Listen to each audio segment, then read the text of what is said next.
birthday celebration at mga surprises natin. Akin na muna yung bouquet of flowers po ninyo. Dahil meron po kaming surpresa para sa inyo na nandyan mismo sa cake ninyo. Unang regalo para sa inyo, mga pakibunod po ng pangalan ninyo dyan, may paraffle ka. Bunutin niyo po yung pangalan na.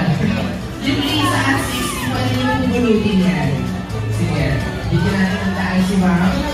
Ready?